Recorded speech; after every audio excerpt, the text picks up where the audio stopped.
Alright YouTube, welcome to another episode of my Let's Play Test Drive Unlimited 2 series. Today we're going to be looking at this car. This is a Spyker D8 Beacon of Paris. And I did an episode, my last episode was done on the Spyker C12. So check that out if you haven't checked it out yet. This is a very good car. What I call this is a Rolls Royce for not a Rolls Royce price. Because it's got Rolls Royce doors. And yeah, it's got Rolls Royce doors, so I consider it a Rolls Royce.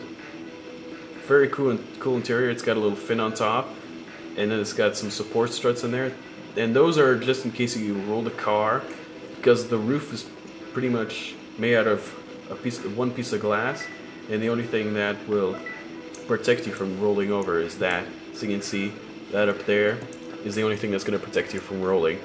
Everything else, pretty much the rest of the car is made out of glass. There's a big moonroof there, stuff like that. Here's the interior for you.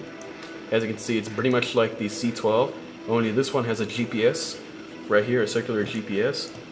And I don't know if you noticed the little details. With these little vents, you actually have the imitation of a propeller spinning, so that's pretty cool. And I saw that in the C12, but I didn't bother telling you guys about it. It's a pretty cool car. If you go into the interior also more, you'll see that there's an exposed gear linkage like on the other Spyker. Only it doesn't go to back there, it goes to the front, which is where the engine is, and the transmission. On the seats you have forgot to mention, on the seats you have a little knob there. That's probably for controlling the heating in the seats. So, let's drive this car. I highly recommend this car. This car is the best car for the B3 class. It's the fastest, and you're gonna win a lot of races if you do this in the B3. Do the races with this car in the B3 Championship. So it's really cool. But it's based on personal preferences. Some people might not like this car because it looks a little ugly. Some people might like it. I myself didn't like it that much when I first saw it at the dealership, but then I actually learned to love it. I absolutely love this car now. It sounds cool. It's a good off-roading car. And this was when I first started this game back in, well, you can look at when I made a video about the games that I bought. I started playing this game right after I bought it, immediately. Well, a day after I bought it. So I don't quite remember exactly when, but you can probably look up the video that I made about the games on my channel. But I've been playing this game for a good while. I've been playing it for about half a year now, maybe more. And it's almost a year now already that I've been playing this game now, and I still love it. Even though I have a ton of other games like Most Wanted, Shift 2, which I didn't really enjoy that much, Blur, and Dirt 3. This game is by far my most favorite of them all. All the cars in this game are awesome.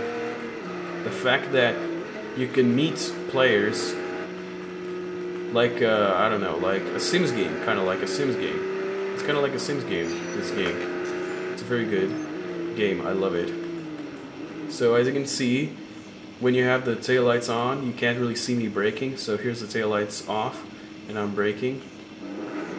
And with the taillights on, you can barely see that I'm braking. The only way you can see that I'm braking is by looking at my third brake light. So here's the front of the car. It's got Lexus style lighting. Probably these lights would be used as daytime running lights. As you can see, there's a little line of LEDs.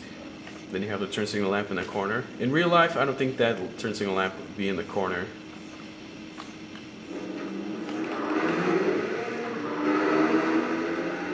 I'm gonna drive until the end of the tunnel, and I'm gonna show you where you can buy this car.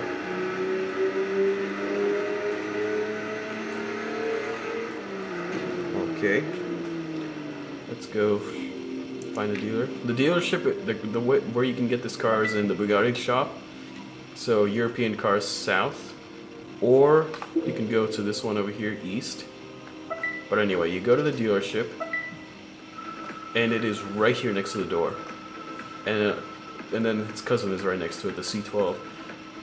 So as you can see, this car is very cool and very affordable.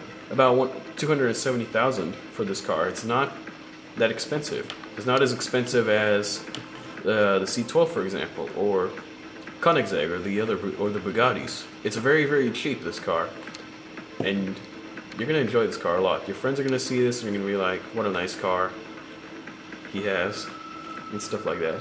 So that's it for this episode. Thanks for watching. There's gonna be two new Most Wanted episodes, possibly tomorrow. And so, see you later. Bye.